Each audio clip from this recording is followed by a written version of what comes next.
What's going on? Charles Botenston here, making a really quick video on just excuses. And the reason being is I was in Atlantic City this weekend. It's in New Jersey. It's like gambling-ish. And by the way, if you hear anything, it's New York City. There's construction, there's sirens and everything else. So just deal with it. And over the weekend, so I was in Atlantic City, and you see all these people, a lot of them are smokers, or they're overweight, or they're drinking too much, or blah, blah, blah. And it's a casino, and you're really looking around and you're thinking like, what were the decisions that they made and everything else, and what's going through their mindset now. And what I did was compare my life to their life, not in like money or health or anything like that, just the time frame. So in other words, say they're in their 70s or 80s, when did they grow up? You're like, okay, they probably grew up, they were born in the 30s, 40s, and what was going on at that time? What were the opportunities for people? And then I started thinking, like, it doesn't matter where you are. I remember hearing this motivational video about this guy who looked like, when you think of a gamer, someone that plays games online, you think of like a nerd in glasses. And this guy was like a cool guy, and he was saying how his mom used to yell at him and say, "Why are you playing games all day?" And he's saying, "I'm doing this because I want to be number one in the world." And sure enough, 5 or 6 months later, he's number one in the world. It was, it was like one of the big games, like Halo or something, I don't know, or like Half-Life, I don't know.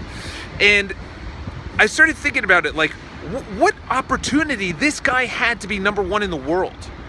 It doesn't matter where you're from. It doesn't matter, like, years, like decades ago or hundreds of years ago. Like, the thing is, we compare ourselves to other people now. We don't compare ourselves to people hundreds of years ago.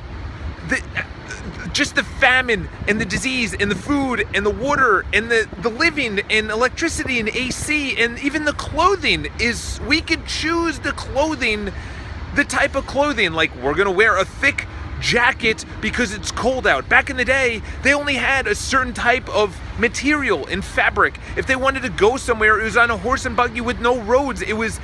Their axle in their carriage used to break down if they could afford one, if they could afford horses. What was the ratio? It was like 90% of people were in the agricultural business up until like 1900 or like 1850. And by the way, we've been around for a while. Read the book Sapiens. It will put everything into perspective. It will put your life into perspective on how easy it is. I understand you have problems. You have debt, or family has a disease, or someone died, or you have poverty, or whatever. Compare your poverty to someone else. And I know you're saying, "Oh, it's easy for you to say, Charles, you live in New York City, you're wearing a suit and da-da-da." The thing is I'm saying this not from a pedestal. I'm saying this from gratitude and appreciation. And when I have an excuse of, I'm too tired, or it's cold out, I don't want to go to the gym, or I can't afford it, I recognize it as an excuse. I don't recognize it as something that's like, there's excuses, and then there's people that have a limiting belief. If you have an excuse, you have to recognize that you are now making an excuse. That is the first way to get around an excuse. It's like the first thing to alcoholism or anything else is admit it and take full responsibility and accountability. I am an alcoholic. That's the first step. You can't do anything else until you say, I am an alcoholic, and you truly believe it. That's the first step. And I know I had someone very close to me who was unfortunately passed because of it. And he didn't admit it, and he's not here anymore. It's one of those things that until you actually say, what's your limiting belief? A limiting belief is something that says, I can't do something, which is get a good body, get the money you want, get the spouse, get the relationship, get the job, start the business, whatever, have kids, I don't know what it is. The house. And by the way, these are all external things. In the morning, part of my morning routine, I have a sheet, and I'm going to go over it in the member section of the website. It's free. And yes, I'm plugging it because that's the only way you could build a website, is give value. But one area in my morning routine, I say my default state is happiness. And I say that every single day until I believe it. And there's so many things that I used to I'm telling you right now, you need a morning routine that you say a certain things every single morning. You read it on a sheet. I read it on a sheet, and I'm bouncing up and down on a rebounder and everything else, and I'll go over that. But I'm going to tell you right now, enough of the excuses. Like, what else can you say that would be an excuse? Education. I didn't have it. Money. I grew up middle class, if that. I didn't have a phone until college. I didn't have cable. I never went on. My first plane trip was when I was 13 or 14 years old, and then the second one was when I was 18, and then the third one when I was in like 22, 23. So just think about that. And I'm not saying like, oh, look at Charles and look. No. I'm just saying, don't recognize your limiting. I wasn't jealous. I wasn't saying, and I'm not saying this, like I said, from a pedestal. Say what you have through appreciation. The people like Gary Vaynerchuk, who are loved and beloved, are the most vulnerable, the most humble people. Yes, he's got confidence, but he also understands that at the drop of a hat, it could be all taken away. And that's the same thing that you need to have, is in sincere gratitude and appreciation, because when you have that, you recognize your excuses, not as a, oh my God, I'm not gonna be able to get over it, but more of a, okay, this is an excuse. Charles, you're making an excuse right now. How do I get over this? How do I take action? You can't, and trust me, I know. I went through not the ideal part of, like this year, for months on end, months. I was not in a good state. My videos may have reflected, or I was putting on this like, yeah, look at me. But to be honest, I wasn't in the ideal state. And the reason being is that I knew I was gonna get out of it. It was just a matter of time. And now I'm out of it.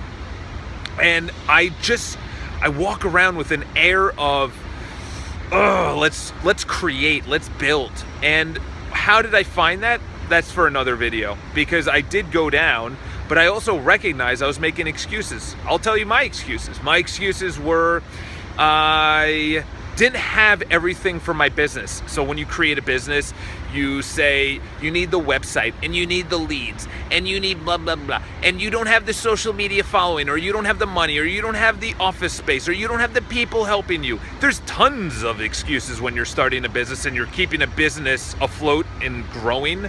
There's tons of excuses because it's not easy. You have your life, and then you have your business. And then you have social, and you have this, I'm doing this. What's your excuse? Most of the folks that are watching this are younger, and you don't have the responsibilities.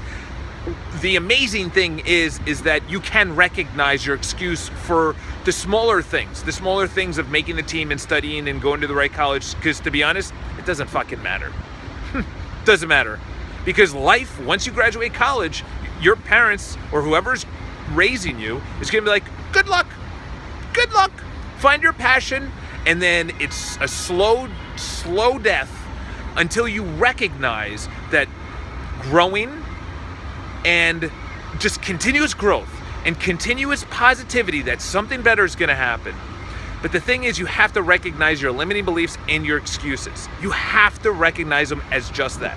And if you don't, and you actually truly believe that you can't do something, get the body, get the money, get the spouse, get the job, get the wherever you want to live, whatever you want to do, the business, the social media following, whatever you want.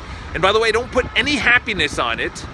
Just have it as a passion like this. I'm not complaining that I put out 200 and something videos, 240 videos, and I have 900 subscribers, and some people say on it, you know, you should have more subscribers. Like, awesome. But A, I'm not complaining about it, and B is, I'm not doing this to make money. I'm doing this because I wish I had this.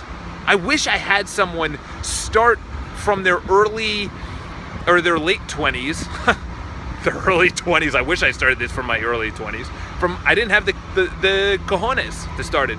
But I recognize now that it's continuous growth, it's continuous positivity, and you have to recognize your excuses and your limiting beliefs. And most importantly, how do you take action is, it's a cliche, but action begets action. I've tried the motivating video before I make sales calls. I've tried the pumping up and yeah. And then I'm like, no. You have to understand, and trust me, I can make a video on failures and talking about long videos, bolding. Listen, and by the way, I know there's been people talking about go long video, short video. Listen, whatever the video is it is. You know, that's it.